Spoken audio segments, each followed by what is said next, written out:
12 বছৰ কাম কৰাৰ পিছত ধুবুৰী বা সাউথ সালমাৰাত কাম কৰা শিক্ষক শিক্ষয়িত্ৰীসকলেও নিজৰ ল'ৰা ছোৱালীক এখন বহল পৃথিৱীৰ সন্ধান দিব বিচাৰে।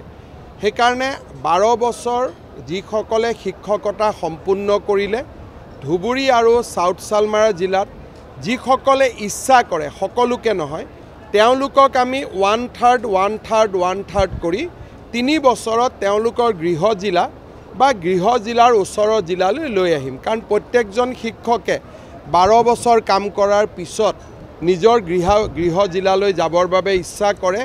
গতিকে তেওঁলোকৰ বহুদিনীয়া দাবী এটাৰ আমি সমাধান কৰিম।